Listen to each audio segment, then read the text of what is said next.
Thank you very much for the organizers for inviting me today to speak at this very important workshop. I'll be discussing immune recovery in patients after stem cell transplant. These are my disclosures. And this is the outline of my presentation. I'll talk about immune reconstitution in transplant patients. Obviously, in 2020 and 2021, it's hard to talk about immune recovery post-transplant without talking as well about the impact of COVID in our patients, as well as the role of vaccination in patients post-transplant. And as you've heard previously from the speakers at the first session, this is data from CIBMTR, and this is looking at the causes of mortality in patients undergoing an allogeneic stem cell transplant. And the main causes that result in mortality in our patients are relapse, graft versus host disease, which you'll hear about later, infection, and toxicity. And I'm going to focus on infection during my presentation. This is a paper that was published now more than 10 years ago by Marcy Tumbling in the BVMT, which is the Journal of our Professional Society. And that looks at the types of infections that we can see post-transplant. And basically, we look at three different phases before the stem cells have recovered and before the patient has engrafted. In phase 2 is the early post-transplant engraftment period, and phase 3 is the late effect. And the drivers of delayed immune recovery or interference with normal immune recovery are also listed on this slide, and particularly are driven by graft versus host disease and the treatments for graft versus host disease, which usually involve immunosuppression.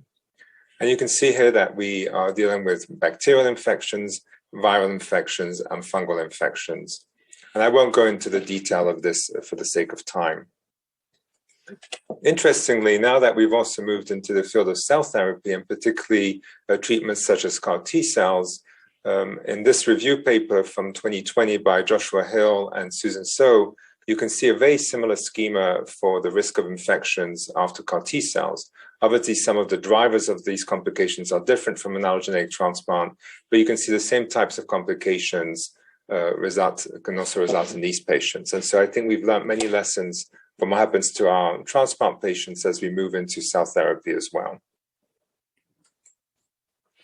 And as an example of some of the infectious complications, I thought I'd share with you a recent trial that was completed through the BMT-CTN.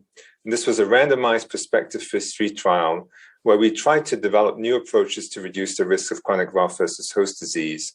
This was BMT-CTN 1301 that was co-chaired by Marcello Pasquini from CIBMTR, Leo Lasnik from Johns Hopkins, and myself. And you can see that Mary Horowitz is also one of the drivers of this study. This was a study that included patients with AML, ALL, and MDS under the age of 65 who had a matched donor. And the three treatment options that we could randomize patients to were bone marrow with tacrolimus methotrexate, which is considered the standard of care, bone marrow with post-transplant cyclophosphamide, which was one of the investigational arms based on work developed at Johns Hopkins, and bone marrow with a T-cell depleted graft using CD34 selection, which selects out the stem cells and basically gets rid of all the T-cells. And that's an approach developed at Memorial Sloan Kettering. And the primary endpoint for this study was what we call a composite endpoint of chronic GVHD relapse-free survival. So basically, the patient had to be free of chronic graft versus host disease without relapse and be alive to meet the primary endpoint. This is the data for chronic GVHD in the trial, and you can see that from that perspective, the trial was a success for CD34 selection, and we in fact show that there was significant reduction in chronic GVHD as well as moderate to severe chronic GVHD in these patients. And as you've heard from the previous presentations and we'll hear more from Dr. Hamilton, chronic GVHD has a significant impact on quality of life as well as disability. However, when we look at the primary endpoint of this trial, the CRIFS, there was no difference between the three arms. And unfortunately, one of the main drivers of that was increased mortality in the CD34 selected arm. So that's shown here in black with decreased survival in patients who were randomized to that arm compared to the other two arms. And when we looked at the causes of mortality, you can see here in blue is infection, and there were more deaths attributed to infection in patients who received a CD34 selected graft compared to post-transplant cyclophosphamide or the control arm of tacrolimus methotrexate.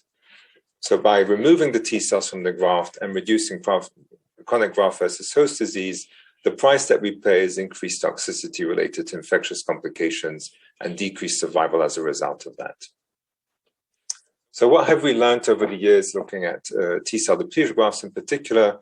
This is an old paper published by Trudy Small from our center looking at immune recovery post-transplant. On the left, you can see the children. On the right are adult patients. And here we're just looking at CD4 counts, which is a common measure of immune recovery post-transplant. You can see that the kids recover much faster than the adults on the right. And the black dots represent opportunistic infections. And you can see that associated with the delay immune recovery that we see in the adult patient population, there are also increased risks of infections. And in another study from our center done by Jenna Goldberg a few years ago, we actually did a landmark analysis to look at the risk of mortality associated with decreased immune recovery. And you can see here, looking at 6 months, that for patients who had delayed CD4 count or CD8 count recovery, there was increased mortality. So we know that there's a direct relationship, not just between delayed immune recovery and the risk of infections, but also delayed immune recovery and the risk of mortality. And this is also illustrated here in a study that was co-published by investigators in Holland, as well as at MSKCC, where they looked at patients who had acute graft versus host disease and obviously required immune suppression to treat acute graft versus host disease. And in both the Dutch cohort at the top right and in the US cohort at the bottom right, you can see that reaching a certain level of CD4 recovery was associated with better survival in patients with acute GVHD. And so there is an interaction between GVHD, the immune recovery, the immune suppression that we have to add, and the risk of infections and decreased mortality. Now, obviously, as I mentioned, we have been significantly impacted by COVID-19 this past year, and there's been a lot of literature on the impact of COVID-19 in patients undergoing stem cell transplantation as well as cell therapy. This is the first publication that came out of the CIBMTR reporting the outcomes of COVID-19 in patients receiving a stem cell transplant, and this was the US experience. I'm leaving this here as a reference for you. But at the same time as we were studying the clinical effects of COVID-19 in our patients, we also had an opportunity at our center to look more carefully at what happens to the immune system in these patients. And we published this paper in December of 2020, looking at the first 77 patients at our center who were impacted by COVID-19. And you can see that all the parameters of the immune system, a CD3 T cell count, CD4 T cells, CD8 T cells, CD19 B cells, and NK cells all drop with acute COVID-19 infection. But what was important also is that in patients who recover from the infection, we see that there's a rapid drop in the immune parameters and this lymphopenia that's associated with acute viral infection, but also that the immune system recovers. And I think that was an important lesson as well, particularly as we think as we need to revaccinate these patients post-infection. And the other publication that we also published in December was looking at what happens to patients who have prolonged COVID infection.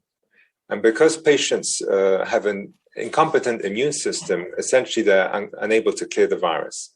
Now, in some cases, unfortunately, the patients die of that, but some patients survive with prolonged SARS-CoV-2 infection. And so we were able to do a study in collaboration with investigators at Mount Sinai, where they could also culture the virus and not just do the PCR, which is done in routine clinical labs. And what we saw here is that the PCR test that we use in the clinical lab to detect infection, the number of cycles that we have to use to detect the virus actually can correlate with the ability to culture the virus.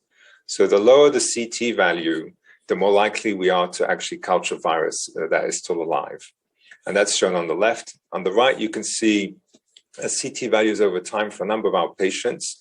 And obviously, increasing CT values means that the patients are clearing the virus. But if you look at patient MSK6, you can see that the CT values are essentially flat. And this is a patient of mine who had persistent virus that we could culture for over 2 months. And why is this important? Aside from the impact on the individual patient, this is a paper that was published by a group in Pittsburgh. they took the viral sequences from the patients that we treated and reported in the New England Journal paper. And what they were able to show is that these are the patients who are more likely to develop mutations.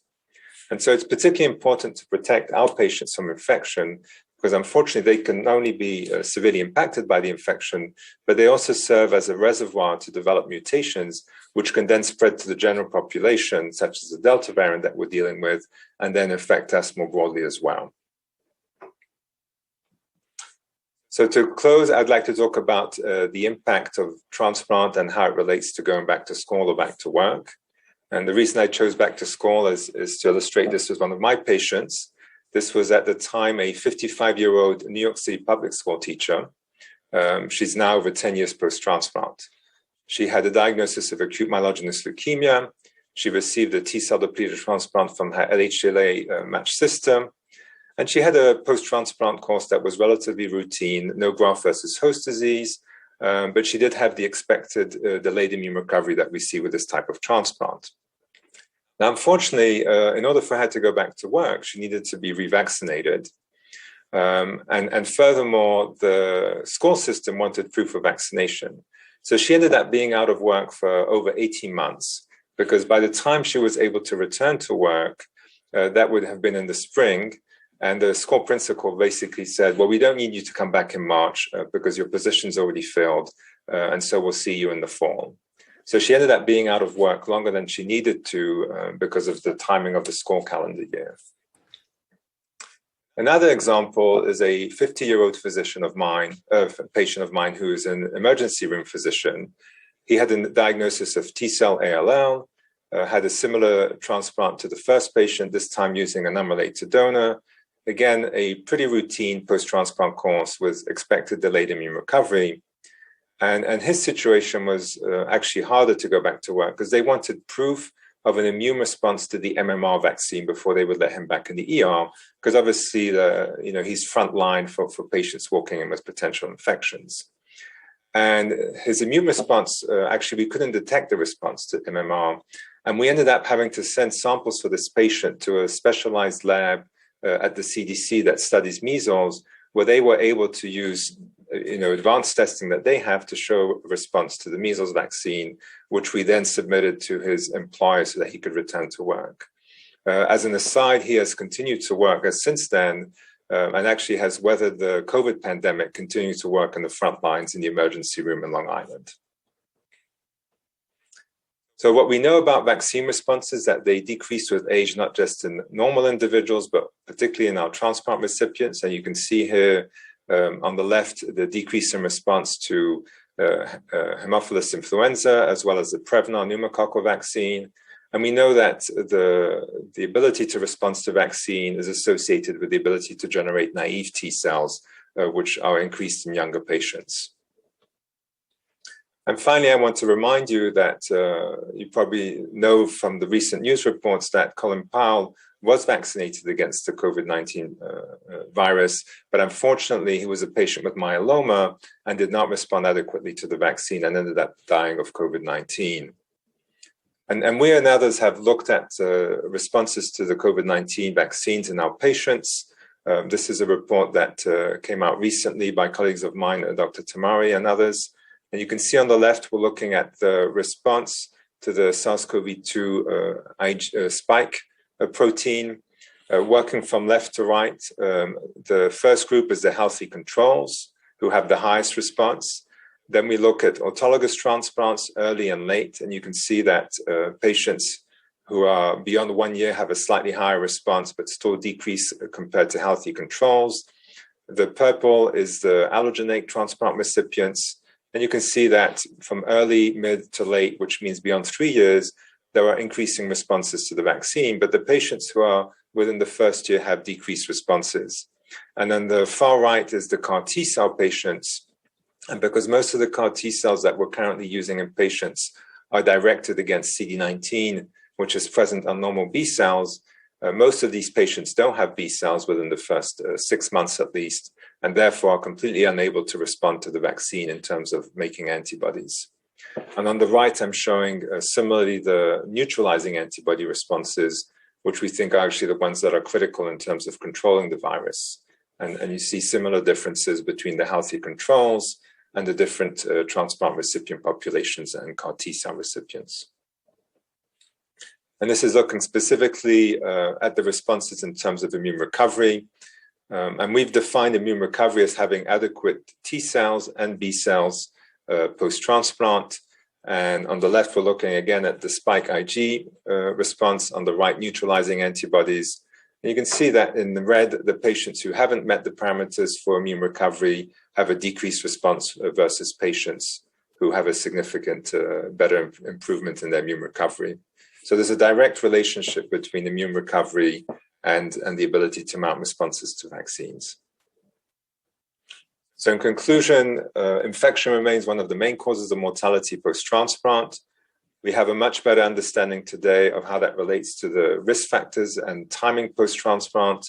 We understand that one of the main drivers of this is immune reconstitution, and I wanted to highlight the critical role that vaccines play in our ability to protect patients, but in many cases also in their ability to return to work with adequate protection to the environment.